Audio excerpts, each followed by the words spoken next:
Welcome to another video, friends. Today we are having a witchy themed day. I didn't get a chance to do a proper Summerween video. As many of you guys know, my favorite holiday is Halloween. My favorite season is fall, and I would have loved to have romanticized fall Halloween when Summerween hit, which was I think it's June 22nd is when officially it's Summerween.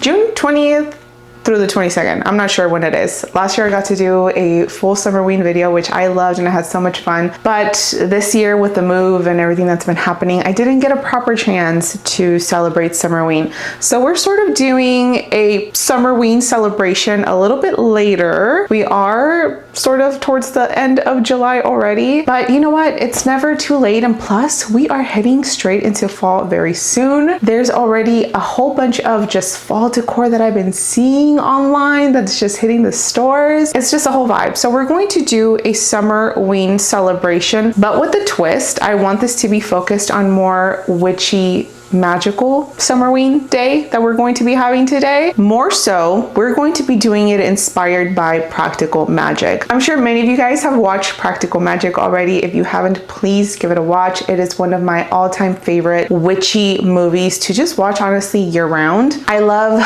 the sister duo in that movie. I just love the witchy elements. I love the small town vibes that that movie has. And they are officially working on Practical Magic 2. That is very exciting. So today, friends, we're going to be having a Summerween witchy, magical, practical magic vibes kind of day. I have a whole day planned out for us and it's going to be fun. There's going to be some baking. There's going to be some cozy crafts. I also want to go to the bookstore because there is a new release that I am so excited for, and you guessed it, it is witchy.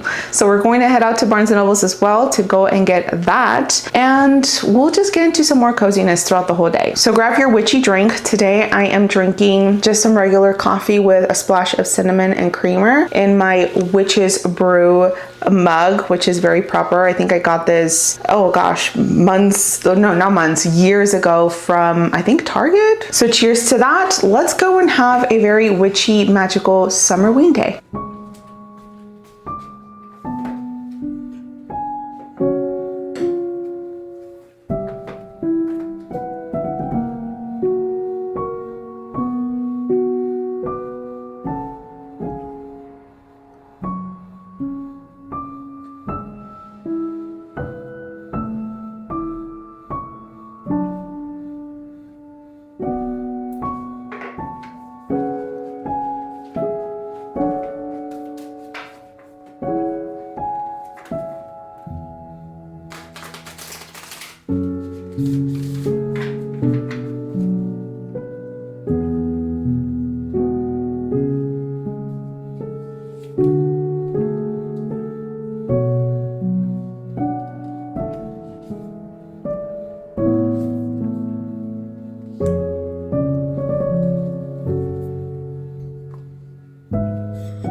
I just want to share the cards that came through from my morning little oracle pull journaling session that I just had. I feel like the message is just so important and it might resonate with some of you out there. I was using my Sacred Destiny Oracle deck, and I was also using my Roots and Wings Oracle deck by Kat Riles, which I've talked about this a lot. Love this deck so much. I pulled 3 cards from the Sacred Destiny Oracle deck, and I got Protection, Action, and Wisdom.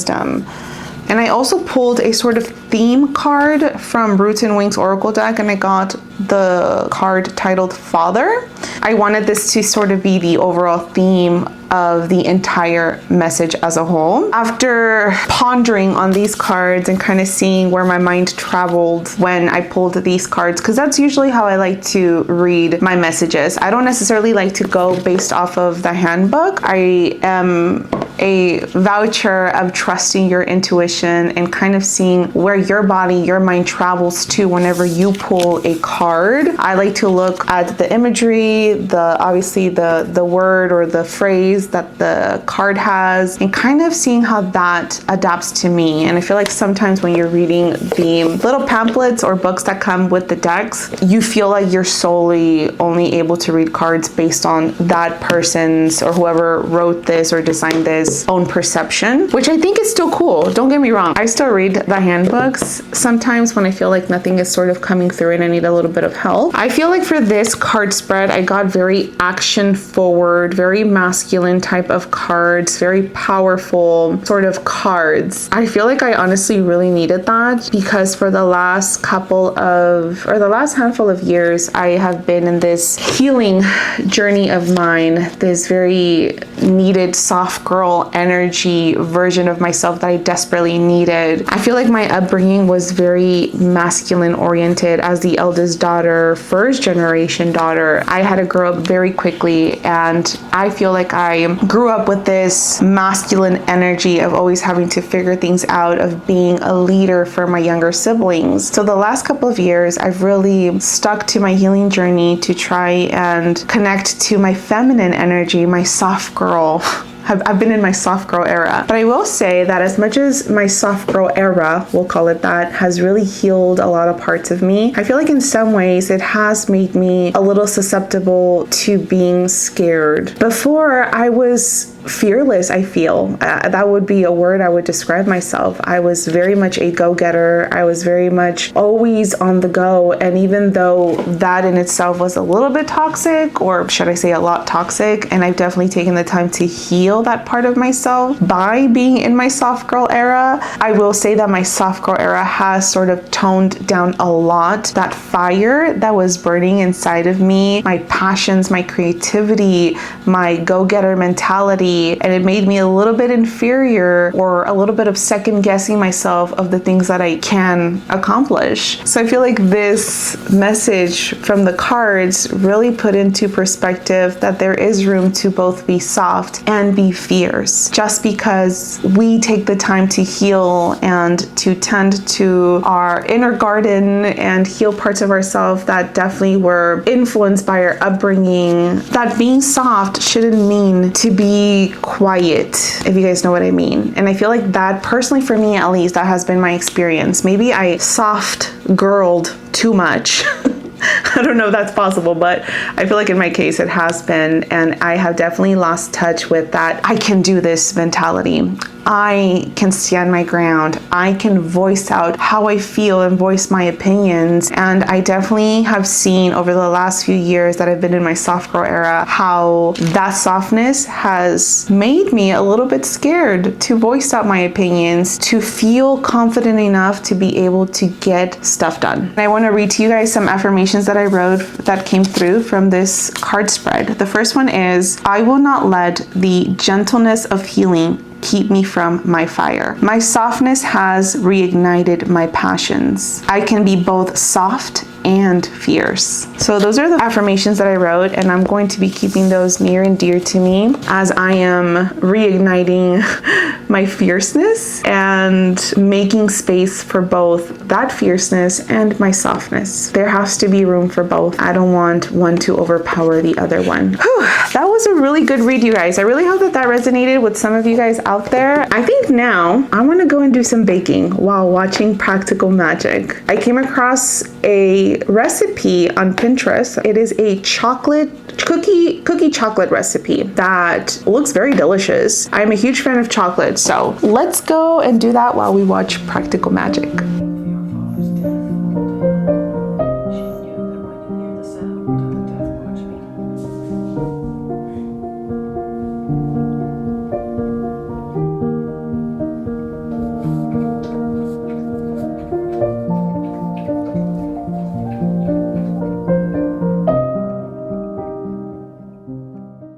Practical Magic has been one of my comfort films for years. It resonates with many themes close to my heart, including sisterhood, magic, love, self-empowerment, and breaking harmful cycles. Although I haven't read the book yet, the film profoundly influenced my early teenage years. It was this story that first showed me what a modern witch is and how they navigate life, and I was captivated.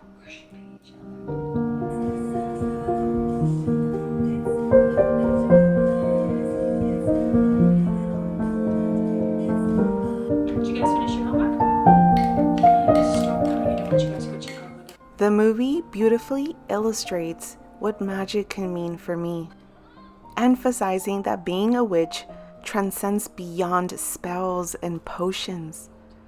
It's about seizing control of one's own destiny.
These came out so cute. I think the whole process was really easy. They look delicious. I hope they also taste delicious. So let's do a taste test right now. I did a little bit of edible flower sprinkles. I'm just gonna choose whichever one. I've never actually had any edible flowers, so let's see how this goes. They've cooled off for about 15 minutes. That's what the recipe called for. I'm gonna do the lavender one and see how this tastes.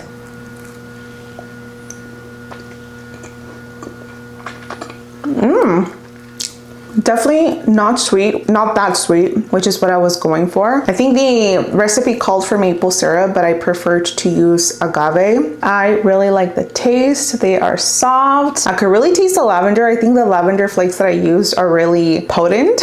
It's new for me because I've never had edible flowers, but you could really taste the lavender on these. That was really tasty. I am excited to have a little bit more later on in the day. Now the house just smells like cookies. It smells so cozy in here. I think now I want to take a little trip to Barnes & Noble's and go pick up that one witchy book that just came out. It is a new release. And you guys, I haven't been to Barnes & Noble's in months. I am so excited to go. I don't even know what is happening currently with like new releases, what is releasing soon. I have been in quite a reading slump because of my move. But like I mentioned in my last vlog, I am starting to get more into the swing of things and I have been getting the itch into reading. So I'm excited to go pick that up. It is by one of my favorite authors. So I don't know if you can guess which one it is before you see the next part and I show you what I ended up getting. It is by a Latina author. They mostly write fiction, horror, thriller type of books. And this new release is about witches. All right, I'm gonna take this apron off and let's head over to Barnes & Noble's.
We just got back from Barnes & Noble's and we also just had to go to TJ Maxx because it was right next door, and I've been wanting so badly to peep at the new Halloween stuff that has been hitting the stores. So I just had to go look, and you guys, they had so much Halloween stuff already. It was so nice to look at all the stuff, and I just couldn't help myself and I got one item. I wasn't planning on getting anything spooky because I wanted to go through my Halloween decorations and kind of see what I have. Well, since we are talking about TJ Maxx, I guess I'll just show you guys what I got at TJ Maxx, and then I'll show you the book that I ended up getting at Barnes & Noble's. I ended up getting some kitchen towels, you guys, and I got these from Joanna Parker. I absolutely love Joanna Parker. Look at this little ghosty, you guys. This art style is just so cute, very vintage but playful. I am a huge fan of Joanna Parker. I don't know, I think that she illustrates her own designs. I believe she does. She's an illustrator, she's a designer, and then she makes them into home goods, home items. I'm a huge fan of her style. I think her style is so whimsical. I love it so much. And this little ghosty, I just couldn't pass them up. It is a set of 3 kitchen towels. So there's 2 of these. There's this one, and then there's one in the back, and then there's just like a plain black one. They did have, I think, 2 other styles in this. I think they had a pumpkin, and there was like a little cat popping out of that, and then they had another one, I forgot what it was, and this was $12.99. Super cute. I can't wait to put these out for fall season. Okay, Barnes & Noble's, you guys. So this was my first time visiting the Barnes & Noble's where I now live. I had a lot of fun browsing through the book selections. Like I mentioned, I haven't gone to a Barnes & Noble's in a while, and it was nice just seeing all the new books that there's out. There were a lot of good ones that I wanted to pick up, but I intentionally only went for this book. The book that I got, you guys, it is Silvia Moreno Garcia's new book, The Bewitching. Look at this gorgeous cover, you guys. This is absolutely stunning. I love Silvia Moreno Garcia. I fell in love with her writing when I first read Mexican Gothic. I've just never read from another author whose stories are very intriguing and who bases most of their stories in Mexico. And most of the time her stories are like old Mexico from early 1900s, 1800s,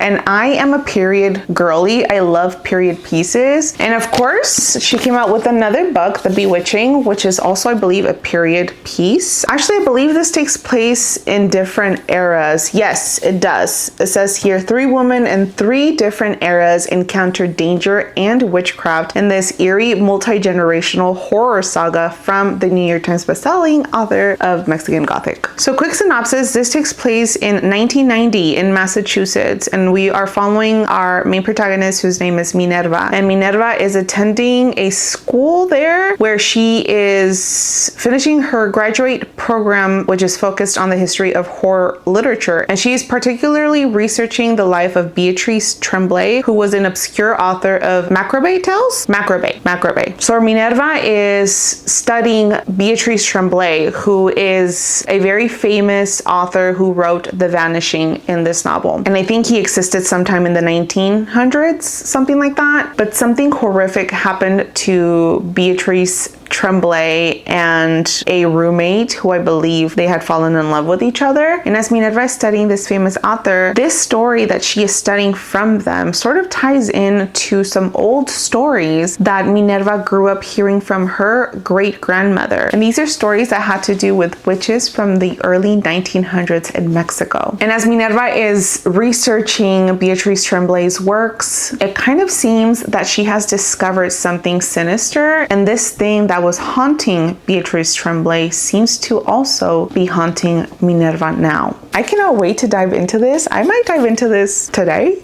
Maybe. I am in between a couple of books, but I don't know. It sounds really good. I don't think I can wait till spooky season. I also wanted to quickly share a couple of witchy books that I recently-ish have read. By recently, maybe between the last couple of months to like the last 2 years, that are focused around witches. Let's start off with some of my most recent reads. I already talked about this in one of my most recent-ish videos, and that is The Spell Shop by Sarah Beth Durst. I actually read this with my patrons, if you guys didn't know. I do have a Patreon Patreon, and I host a book club there. We read one book for every 2 months. It's a very low stakes, low commitment type of book club. We read this one a couple months ago, I can't remember when, and you guys, it was the coziest thing ever. In this story, we are following our main POV, who is a book trovert. She is a librarian and she is an introvert. She works in the big city, and after a fire happens there, she escapes and she takes a whole bunch of magical books with her back to her cozy hometown where she grew up. It is sort of like a very remote island. Of course, it is illegal to take these books with her, but because there's like some war going on in the city, she wanted to protect the books and she took them with her. These are very magical texts that hold some very powerful spells. As she goes back to her hometown, to her parents' cozy cottage, who are no longer alive, she's trying to figure out how she's going to make ends meet. She starts making some illegal spells to help the local town folk, and that has its repercussions. This was very cozy for me. It sort of felt like playing a cozy video game. That's how I would best describe this. Another witchy read that I recently read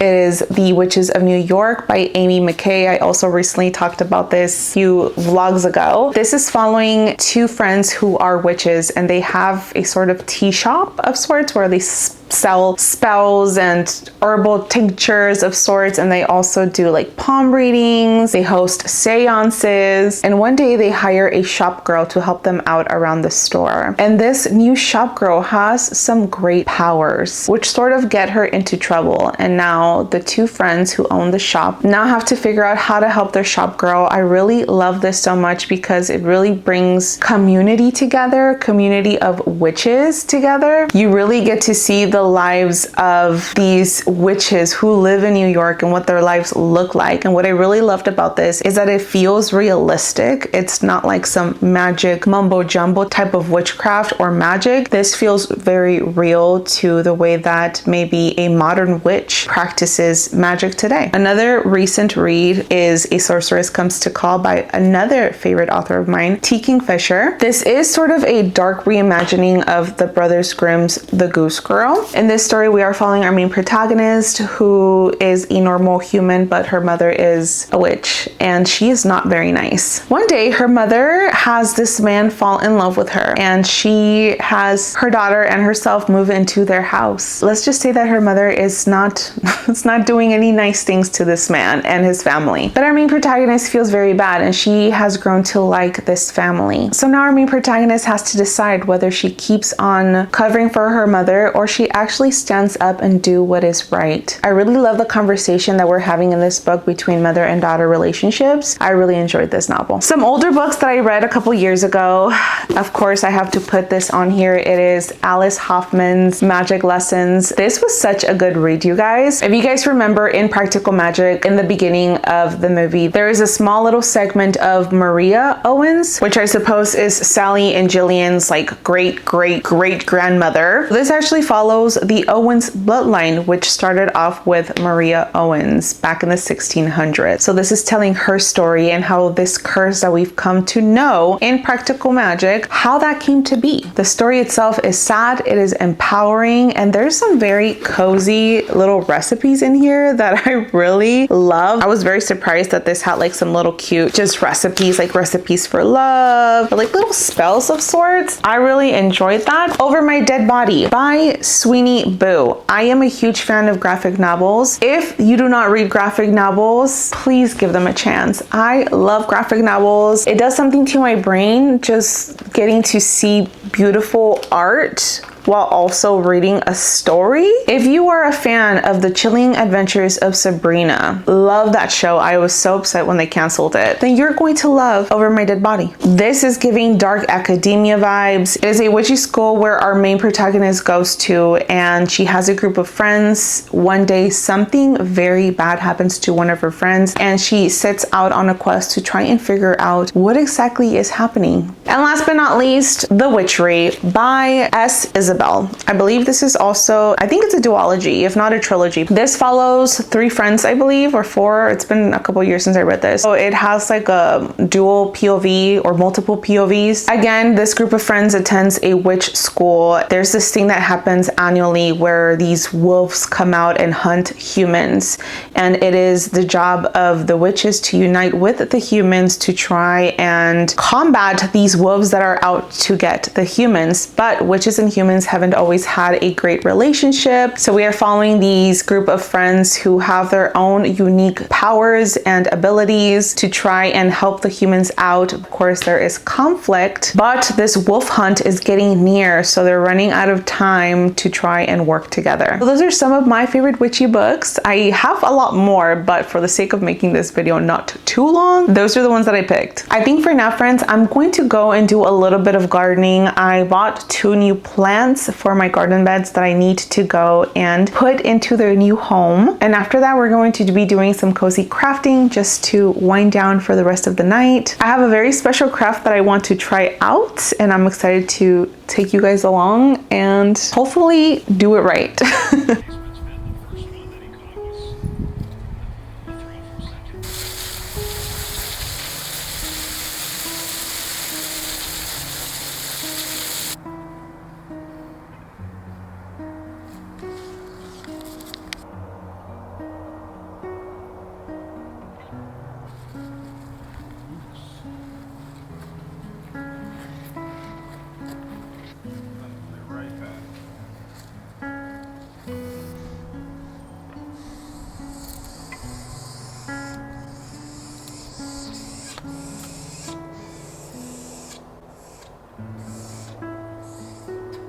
Some of my poor green beans are not doing too well. I'm trying to stay optimistic. Some veggies are flourishing. I planted some corn. The corn seems to be doing really well, surprisingly. I also planted, I believe, squash and pumpkin that are doing really well, but my green beans, they're not looking too happy right now. I messed up and I didn't put any compost into my bins prior to setting them up, and that's because I didn't have any compost piled up. We had recently moved here and I didn't have enough compost food for me to just throw into the garden beds that I had been saving up. So instead we opted to get compost soil, which I figured would be fine, but now I'm thinking that some of the stuff here is not doing too well because of the compost. So I bought this liquid organic thing that is compost that's supposed to feed your garden beds, and they're supposed to grow nice and lush. It's supposed to get here tomorrow. Hopefully that helps them. I also have been finding ways to naturally just feed my garden beds scraps that doesn't necessarily require for me to bury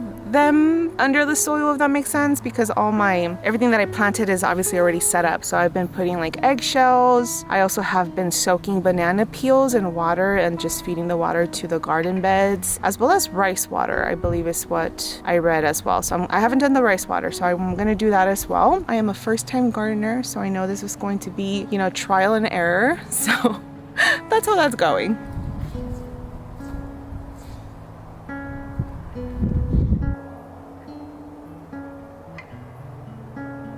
Another garden update that didn't go too well.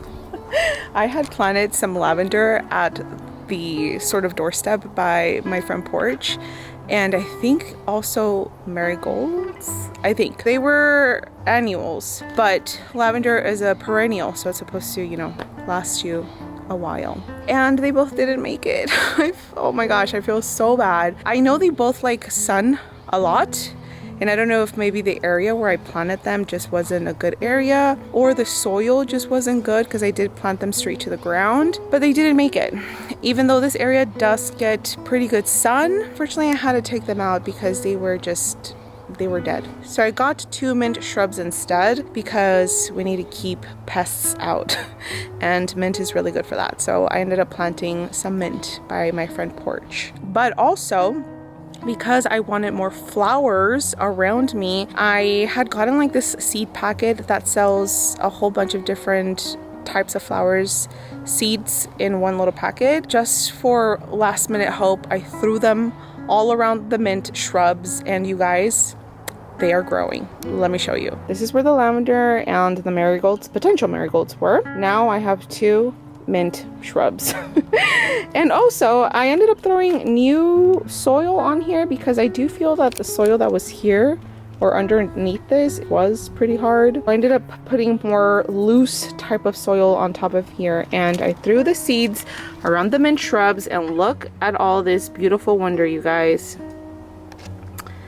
There are little green pops of green happening everywhere. I cannot wait to see what kind of flowers these are.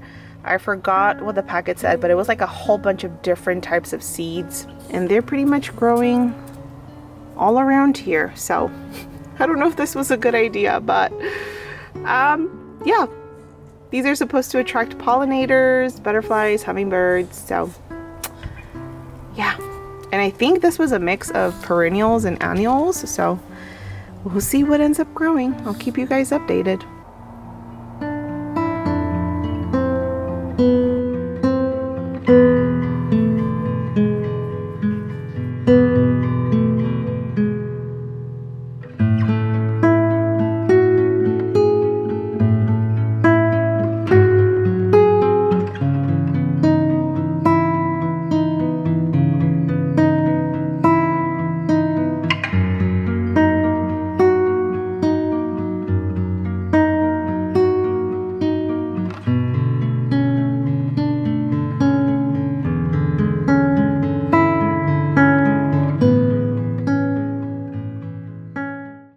These lip butters were fairly easy to make.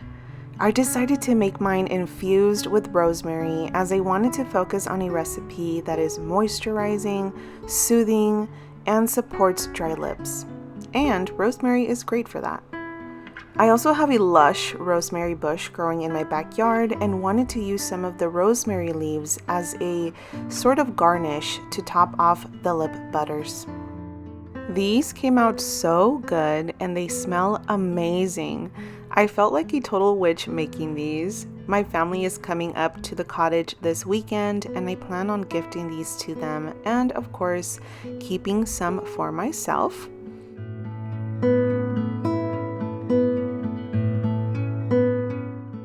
Here is some footage from the following day once they had hardened. I love how buttery they are. I'll go ahead and link the recipe instructions below if you wish to try this out. I hope that you enjoyed this witchy day with me and inspired you to live a magical life. Sally and Jillian would be so proud of us. I would love to know who your favorite practical magic character is. I personally love the aunts, Frances and Jet.